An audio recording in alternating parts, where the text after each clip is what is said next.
중고등부 친구들 안녕하세요. 오늘은 성령의 첫 번째 열매인 사랑을 우리가 마지막으로 나눠보려고 합니다. 왜 첫 번째 열매인데 맨 마지막에 하시는 걸까 궁금하시죠? 고린도전서 13장 말씀에 보면 믿음, 소망, 사랑 이 세 가지는 항상 있을 것인데 그 중에 제일은 사랑이라 라는 말씀하셨듯이 우리 삶에 이 사랑이 너무나 중요한 열매이기 때문에 마지막에 나누고 싶었습니다. 여러분, 우리가 흔히 세상에서 듣고 보는 이 사랑이라는 말은 낭만적이고 또 달콤한 그런 감정을 뜻합니다. 그러나 성경이 우리에게 말하는 이 사랑은 전혀 다른 의미가 담겨 있습니다. 성령의 열매의 이 사랑은 우리의 감정보다는 거듭난 의지에 더 큰 비중을 차지합니다. 이 사랑은 예수 그리스도의 십자가의 희생을 통해서 배우는 것이고 이 사랑을 통해서 우리는 하나님을 만날 수 있는 겁니다. 마가복음 10장 말씀에 한 청년이 등장합니다. 예수님이 예루살렘으로 올라가는 길에 예수님을 찾아온 한 부자 청년입니다. 이 청년은 믿음이 있고 원칙이 있고 또 좋은 일을 많이 해서 사람들로부터 칭찬받는 그런 청년이었습니다. 이 청년은 신앙심이 좋은 집안에서 태어나 유대인의 좋은 교육을 받고 자랐습니다. 율법을 잘 배워서 말씀에도 능통한 그런 사람이었습니다. 그리고 이 청년은 스스로 사랑을 잘 안다고 믿었던 사람입니다. 이 청년은 예수님이 지나가신다는 소리를 듣고 달려나가 무릎 꿇고 이렇게 물었습니다. 선한 선생님이여, 내가 무엇을 하여야 영생을 얻을 수 있겠습니까? 그러자 예수님께서는 살인하지 말라, 간음하지 말라, 도둑질하지 말라, 거짓 증언하지 말라, 속여 빼앗지 말라, 내 부모를 공경하라 라고 말씀하셨습니다. 이 말을 들은 청년은 자기가 익히 아는 율법을 말씀하셨기 때문에 안도의 미소를 지었습니다. 그리고 이렇게 말합니다. 선생님이여, 그 모든 것은 내가 어려서부터 다 지켜왔나이다. 이 청년은 정말 어릴 적부터 율법의 가르침대로 하나님을 사랑했고요, 이웃을 사랑했어요. 그래서 스스로 믿음을 제대로 알고 사랑을 잘 안다고 생각했습니다. 그런데 그때 예수님께서 그를 유심히 바라보면서 이렇게 말씀하셨습니다. 너에게 한 가지 부족한 것이 있다. 가서 가진 것을 다 팔아 가난한 사람에게 나누어 줘라. 그러면 하늘의 보화를 얻게 될 것이다. 그러니 내가 시키는 대로 하고 나를 따라오너라. 이 부자 청년에게 예수님의 말씀은 정말 뜻밖이었고 머리가 복잡하고 아파오기 시작하는 그런 말씀이었습니다. 지금까지 율법을 잘 알고 그 율법을 잘 지키는 것만으로도 충분하다고 생각했는데 예수님은 전혀 다른 말씀을 하시는 겁니다. 자신을 다 포기하고 예수님을 따르는 그런 제자가 되라고 말씀하시는 거예요. 이런 상황에 그 누구도 고민하지 않을 수 없었을 겁니다. 결국 이 부자 청년은 예수님을 떠나는 것을 선택하게 됩니다. 이처럼 이 청년이 생각한 사랑의 기준과 우리 예수님이 말씀하시는 사랑의 기준이 너무나도 달랐던 겁니다. 이 정도면 충분히 하나님을 사랑했고 이 정도 했으면 충분히 나는 할 만큼 했다고 생각하고 또 이 정도면 내가 충분히 양보하고 충분히 희생한 거라고 생각하지만 우리 예수님께서는 이렇게 말씀하십니다. 아니다. 턱없이 부족하다 라고 말씀하시는 겁니다. 이 부자 청년은 자신이 알고 행하는 이 율법만으로도 충분하다고 생각했어요. 나는 사랑을 잘 안다고 그렇게 믿었던 청년입니다. 그런데 사실은 이 청년은 사랑을 전혀 몰랐던 겁니다.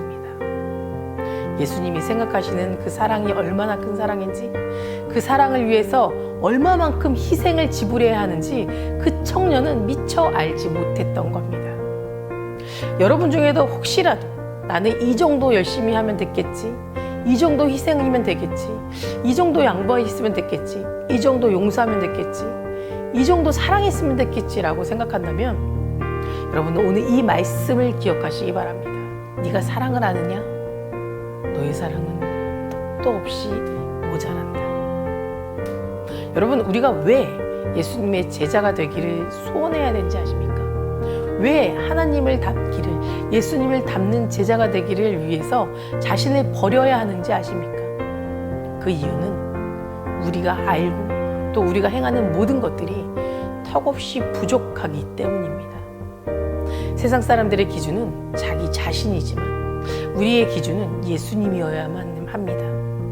우리는 내가 정한 기준에 맞는 삶이 아니라 하나님의 뜻에 맞는 그런 삶을 살아가야 한다는 겁니다.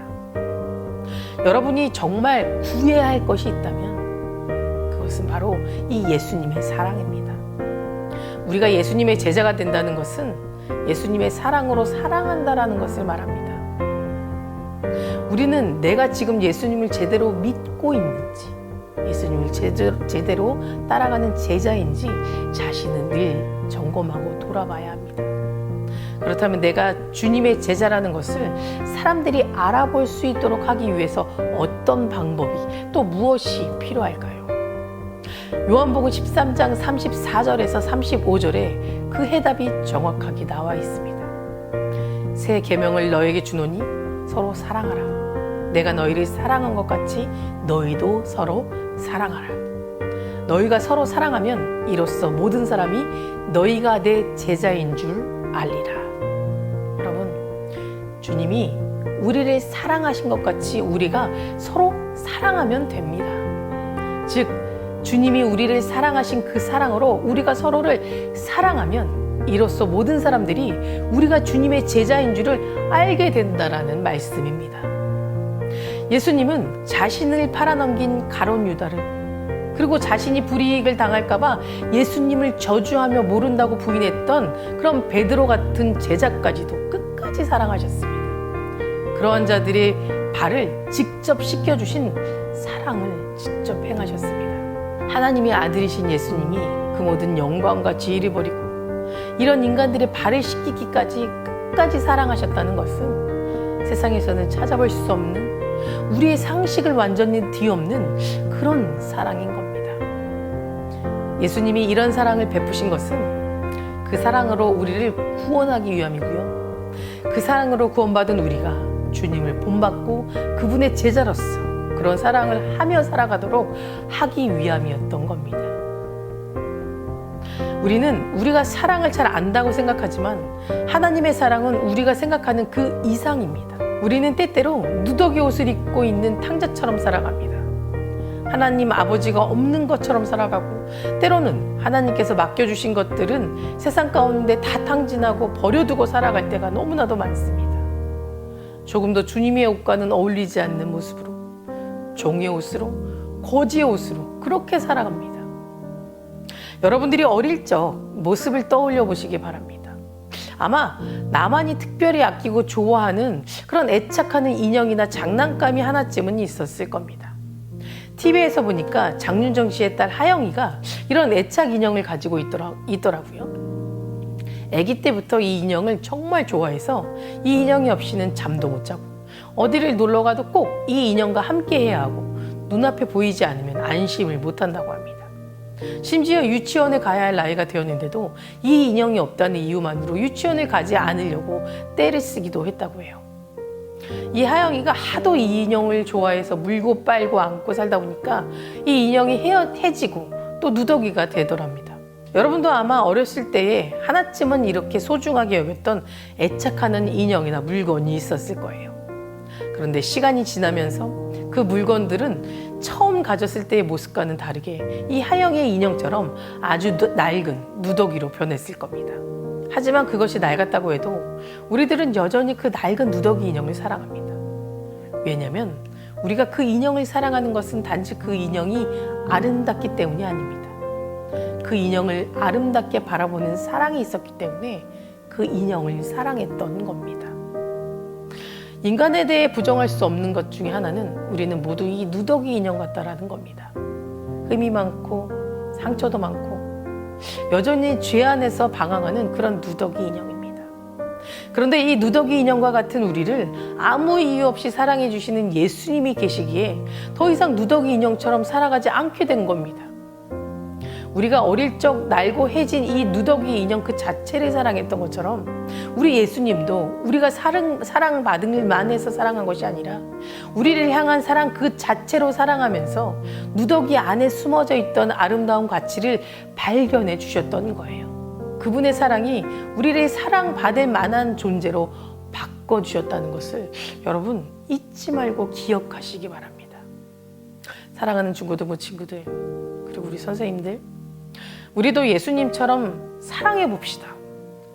사랑받을 만해서가 아니라, 이유가 있어서가 아니라, 나에게 유익을 줘서 사랑하는 것이 아니라 주님의 사랑 그 자체로 우리도 사랑해 봅시다.